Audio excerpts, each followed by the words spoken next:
नमस्कार, मैं हूं अरविंद कुमार सिंह और आप देख रहे हैं इंडिया 24/7 लाइव टीवी। क्रूर गरीबी की जंजीरों में जकड़ी जिंदगियां जो कब्रगाह पर मुर्दों के बीच रहकर सांसों के लिए संघर्ष कर रही हैं। दुनिया आज चांद पर है, लेकिन उत्तर प्रदेश के सुल्तानपुर के गांव में इंसान आज भी कब्रों के बीच जिंदगी तलाश रहा है। ये कोई फिल्मी कहानी नहीं, हकीकत है उस गीता नाम की औरत की जो अपने बच्चों के साथ उन लाशों के पास जिंदा रहने की जद्दोजहद कर रही है जिन्हें दफन कर दिया गया है। इस रिपोर्ट के देखने के बाद आपकी रूह कांप उठेगी, आंखें भीग जाएंगी और शायद जमीन भी झकझोर उठे। तो चलिए आपको लेकर चलते हैं वहां जहां इंसान जिंदा तो है मगर जिंदगी कहीं नहीं है। पेश है इंडिया 24/7 लाइव टीवी की एक स्पेशल रिपोर्ट।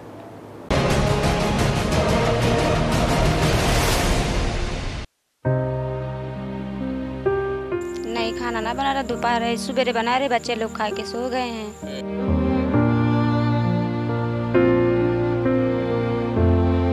लड़की के ही 4 बार सांप काटे बा, एक लड़की 7 साल के रही है, जैसे लेहलम कुत्ता काट के खाई ली।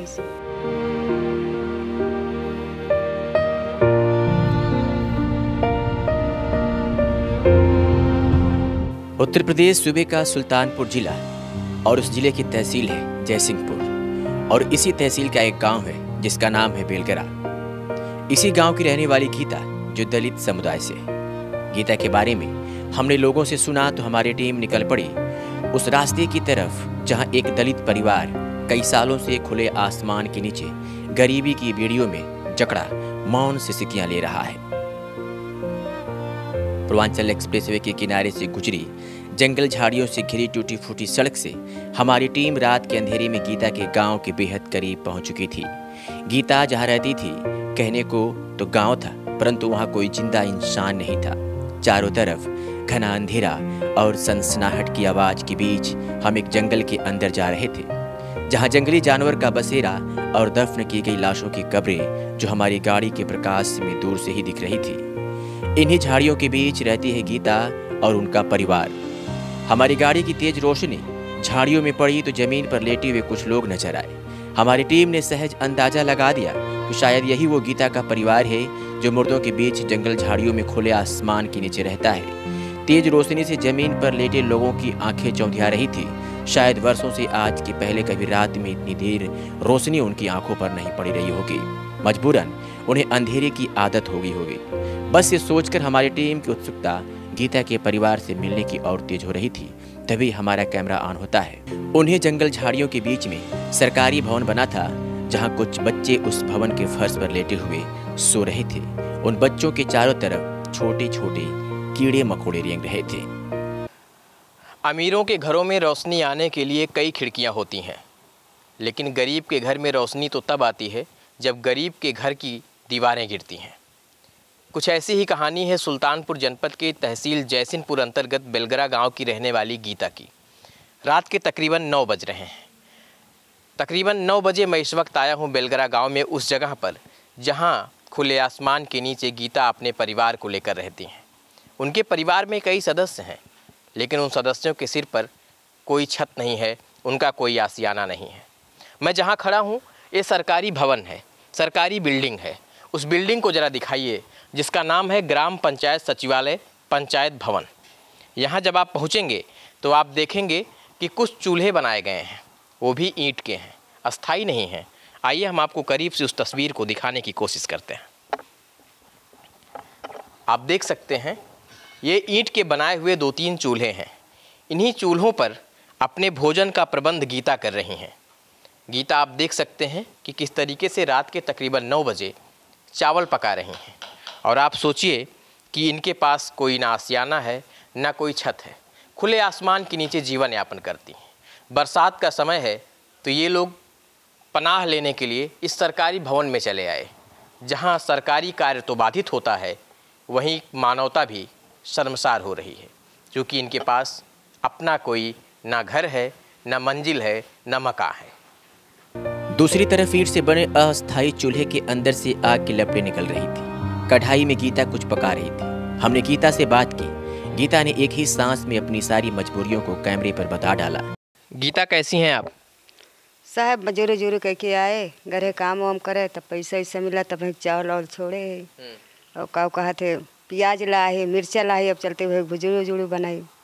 वो दोपहर ले काम भा 300 रुपया दिहाड़ी बा, 150 रुपया पाए गए। 1.5 किलो चावल लाए, 10 रुपया प्याज लाए, 5 के मिर्चा लाए, 15 रुपया करीब तेल लाए, 90 बनत बा हुए। हाँ।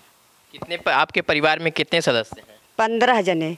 15 जने साहब एक ही चूल्हा जला ही चले हुए। आप देखने कौनो चीज का संभावना ना नाक बरे का हमारा लड़का दूसरे के यहाँ से खाना लाओ अब लेके लौटा हो। हाँ, यानी आपका बच्चा दूसरे के यहाँ से खाना मांगने गया? हाँ, हमारे पतो हो गए हैं अब ही बरकरार खाना पर रास्ते चाहे आप लेने हैं फोटो खाना लेके बया है हमारा लड़का। अच्छा ये बताओ, ये ग्राम पंचायत सचिवालय की सरकारी भवन में आप लोग क्यों रह रहे हैं? साहब जब घर दुआर है ना कॉलोनी मिली बा, ना खेत बाड़ी बा, मजबूरी बस यहाँ बस गए।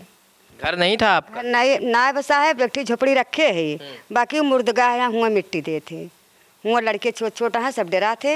हम एक हमारा पंचायत भवन में भाग गया, यहाँ से निकाल गए। बाकी हम जब अनिहार हो जाए यहाँ से भी निकाला जाता है? यहाँ से निकाल उठ रहा आ रहे हैं जौन बटे पुलिस आ रहे हैं, जौन बटे प्रधान आ रहे हैं, सब निकाल बहा दे लात मारे, दोनों चूल्हा फूट गया। फिर वही टप हम बनाई थी खाना। फिर आप लोग यहीं आ गए? हाँ, फिर यहीं आ गए, कोनो रास्ते ना ना। बरसात का समय होता है तो फिर यही भाग गई थी। एक और से लड़के बच्चे सब कोला रहे ही बोल रहा है। कहाँ आपका वो छोटी सी झोपड़ी कहाँ बनी दिखाई? हाँ, जहाँ मिट्टी उट्टी दे थे। चलो आओ दिखाओ। चलो। हमने गीता से उनकी झोपड़ी को दिखाने के लिए कहा। उसके बाद हम गीता के साथ आगे बढ़े तो सामने घनी जंगल झाड़ियों के बीच दफन लाशों की कब्रें दिखाई देने लगी। तो हमने गीता से इसके बारे में पूछा। उसके बाद गीता ने जो बताया वह सुनकर एक पल के लिए सांसें थम गई। अब 4-5 संख्या हमारे यहाँ वही अतरी बड़ी फदेली में छोड़े ही तो कहे हम जाए कहाँ से हम कहे जा अपने आज ही मांग लावा। इन्हीं जंगल झाड़ियों के बीच में आप रहती हैं? यही रही साहब। अब कुल लड़के निकल जा कहीं अपनों लड़के ओला रहे, हम हुआ अपन लड़के ही ओला रहे हैं सब। वहाँ पारा है ककरी सिया रहे सब। जहाँ हम लोग चल रहे हैं यहाँ पर मुर्दों को दफन किया जाता है? हाँ, यहाँ मुर्दगा है ये आए। हाँ, ये मुर्दगा बहुत दिन से बस है हमरे से बाकी ही बस गए। डर नहीं लगता? डर तो लागत साहब, तब तो हम पंचायत भवन में भाग गए। क्या करिए मिट्टी उट्टी दे डर लागत है। हाँ, मने मरे लहास रखावत है हमारे सब 24 घंटा लहास रखाई। कैसे रखाई मने जौन बटे छोटे बच्चे हो तो डरते होंगे? डरा थे का भागत है चिगर तब हम कहे भाग गए तब पंचायत भवन में। अब हम उस सरकारी भवन से उस जगह आ गए हैं जहाँ पर गीता ने अपना छोटा सा आशियाना बनाने की कोशिश की, यानी उस जगह जहाँ लोग मुर्दे को दफन करते हैं। ये छोटी सी झोपड़ी मेरे पीछे आप देख सकते हैं और ये गीता है। इनकी इस छोटी सी झोपड़ी को हम दिखाने की कोशिश करते हैं कि आखिर इस झोपड़ी में अभी तक किन किन व्यवस्थाओं को ये लोग रख पाए हैं और अभी तक ये लोग भोजन बना पाए या नहीं बना पाए, और इस छोटी सी झोपड़ी में आखिर पूरा परिवार रहता कैसे है। ये झोपड़ी आपकी है? हाँ साहब। तो अब आप लोग वहाँ जाकर सो रहे थे? अब क्या करिए, अब 2 जने मतलब लड़कियाँ पतवा हियाँ रहती, तब एक मर हम कैसे गुजार हुए। हमारे सब अपन भाग जाए पंचायत भवन में। अब यही बेटियों रहा है, यही बुढ़ऊ रहा है, यही दमाद मतलब बेटो पतवा, तो कैसे एक झोपड़ी में चले। इससे अच्छा हमारे सब भाग जाए वहाँ। अच्छा, इसके पहले कहीं घर नहीं था आपका? ना ही रहा, इस लाइन में चला गया है। ये जो पूर्वांचल एक्सप्रेस वे गया इसमें चला गया? हाँ। वहाँ से पैसा नहीं मिला? ना ही मिला रहा है। कितना मिला? 20,000 का कॉलोनी रही और कहा से 30 और 5 35,000 रुपये दे। 35,000 मिला था? 35,000 मिला रहा। उस पैसे से कुछ बनवाया नहीं आप? कहाँ बनवाई, हमारी जमीन खरीदी कि हम बनाई। हमारे आदमी पूरा गांव जना छोटका बड़का मतलब थाना पुलिस तक पता है कि 11 साल पाग रहे, 11 साल अब की सुधरा है। वो इनका लड़की की छौचे गए तो जान ला दुआरे मुहारे बैठे लगे। 11 जमीन भी नहीं है? जमीन ना बताओ तो है कि एक लड़की के यहीं 4 बार सांप काटे बा, एक लड़की 7 साल के रही है। ऐसे लेहलम कुत्ता काट के खा ली से। कुत्ते नोच कर मार डाले? नोच खाने साहब पूरा गांव बता सकते गीता सही बोला थी या गलत बोला थी। पूरा गांव जाना छोटका बड़का। यानी इसी जंगल में रहने की वजह से यहाँ बाटी अब चाहे जनी ओर से जानवर आ जाए और सब लेके मतलब भूमि लेटत रहे। पहले तो जमनी की तरह रहते रहे जामुनी है, फिर वहीं से यहाँ भागिए। जब यहाँ भागिए जब मतलब लड़की के सांप काटिस, लड़के मतलब लड़की कुत्ता काटिस, तो हम भागे पंचायत भवन में। तब से पंचायत भवन में से हम 4-5 साल से 5 साल से हम पंचायत भवन में आइए है। हमने गीता के पति से जोर देकर पूछा कि क्या इसके पहले उनका कोई घर नहीं था। तो गीता के पति ने बताया कि विकास के पहिए के नीचे उनका आशियाना कुचला गया, जिससे उनका परिवार खुले आसमान के नीचे आ गया। पूर्वांचल एक्सप्रेसवे के निर्माण के दौरान उनका छोटा मकान खत्म हो गया। बदले में कुछ मामूली रुपए मिले जरूर, परंतु वे रुपए फिर से आशियाना बनाने के लिए काफी नहीं थे। आपका क्या नाम है? कलेसर। कलेसर। कलेसर। जमीन नहीं था आपकी? नहीं सर। जो पैसा मिला है उसको क्या किए पूर्वांचल में? अब मन जौन बा कुछ हमारे दवा हम खर्चा हो गया, कुछ बच्चों उच्चन के पीछे खर्चा हो गया साहब। हाँ, स्थिति परिस्थिति हमारा सब कुछ देखते हैं। वहाँ से निकाल देंगे पंचायत भवन से, कहाँ जाओगे? अब कहाँ जाए, भी झोपड़ी उपड़ी में कैसे बिताई जाए। हाँ, झोपड़ी के अंदर भी एक अस्थायी ईंट का चूल्हा बना हुआ था, परंतु इस चूल्हे में न तो कोई आग जल रही थी और न ही चूल्हे पर कोई भोजन ही पक रहा था। इस झोपड़ी के अंदर गीता की जवान बहू उनके बेटे के साथ अपनी 3 बच्चों के साथ रहती है। जी सरोजा नाम है। सरोजा जी। ये जो दिव्यांग वाली पेंशन मिलती है वो मिलती है कि नहीं आपको? नहीं, मुझे नहीं मिलती। नहीं मिलती? नहीं। 9:30 बजने जा रहे हैं, भोजन हुआ? नहीं, अभी तो नहीं हुआ है। कितने बच्चे हैं आपके? 3 बच्चे हैं, 2 बेटी 1 बेटा। खाना नहीं बना? नहीं, खाना ना बना रहा, दोपहर सुबह बना रहे, बच्चे लोग खा के सो गए हैं। यानी जो सुबह खाना बनाया था वही शाम को खाकर बच्चे सो गए? हाँ, वही खा के सो गए जी। इस टाइम अब थोड़ा मोड़ है, मैं नून भात खा लेंगे तो बचा है, नून भात बच्चे खा के सो गए। और थोड़ा मोड़ इतना दाल से धरे ही सुबह रखते हैं भाई, दिन भर नून तेल लड़के बच्चे थोड़ी ना खाएंगे। सोचे जिन्होंने भात खा ले, बस सुबह रखते हैं लड़के की दाल भात हो जाए जी। क्या नाम है आपका? विक्की। विक्की, क्या करते हैं आप? मजदूरी करते हैं सर। इस टाइम अभी खाना नहीं बना घर में? नहीं, कुछ नहीं। कैसे बनेगा, व्यवस्था कैसे होगी? अब कैसे व्यवस्था होगी, अब कल व्यवस्था देखा जाएगा। जून कोई व्यवस्था नहीं होगा। अब 9 बजने वाले हैं। कितने बच्चे हैं? 3 बच्चे हैं। बच्चे पढ़ने जाते हैं? हाँ जी, जाते हैं। क्या नाम आप बताया था? सरोजा। ये सरोजा हैं जो गीता की बहू है। इनके भी 3 बच्चे हैं और इस छोटी सी झोपड़ी में 15 लोग रहते हैं। जब बरसात आ जाती है तो ये लोग पंचायत भवन में चले जाते हैं, यानी गीता अपना परिवार लेकर पंचायत भवन में चली जाती हैं। सरोजा और विक्की दोनों लोग इसी छोटी सी झोपड़ी के अंदर रहते हैं। ये झोपड़ी नहीं कहेंगे, एक छोटा सा छप्पर कहेंगे। छप्पर वो भी जर्जर, जो कभी भी गिर सकता है, कभी भी इनके सिर का ये छप्पर छिन सकता है। आप देखिए किस तरीके से पीछे पानी उन्हीं पूरा भरा बा, अभी तक भरा बा। बरसा रहा ना कल, पूरा भरा है इतना, तो कुल काछे कुछे रिच के झूर भा बाटे, वो फिर से उतना चुआ बा भरा बा।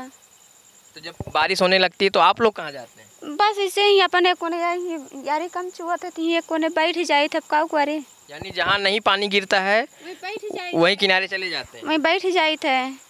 इन तस्वीरों को देखने के बाद डॉक्टर हरिओम पवार की लाइनें याद आती हैं। तस्वीरों को देखकर स्वयं गुनाहगार पाने लगा हूँ, इसलिए मैं आज गरीबी दिखाने लगा हूँ। दिखा रहा हूँ इसलिए कि इनकलाब ला सकूँ, झोपड़ियों के अंदर में आफताब ला सकूँ। काल की क्रूरता और गरीबी की इन भयावह जीवंत तस्वीरों को कैमरे में कैद कर रहे थे हमारे छायाकार ब्रजेश कुमार, तथा पूरी तस्वीरों को आप तक पहुँचा रहे थे हमारे संवाददाता आलोक दुबे, और पेशकश थी इंडिया 24x7 लाइव टीवी की। रात के तकरीबन 9:30 बज रहे हैं जब मैं इस वक्त गीता के परिवार के बीच में मौजूद हूँ।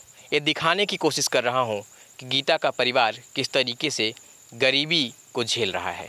ये वो कहानी है, ये उस गरीब परिवार की कहानी है जो कभी ना तो कैमरे में कैद हुई, ना अखबारों की सुर्खियाँ बनी, ना किताबों के पन्नों की कहानी। इस उम्मीद के साथ इस पूरी कहानी को मैं इसलिए दिखा रहा हूँ कि इन तस्वीरों को देखकर आप समझें कि विकसित भारत की संकल्पना में आज भी गाँव की ज़िंदगी कैसे कट रही है।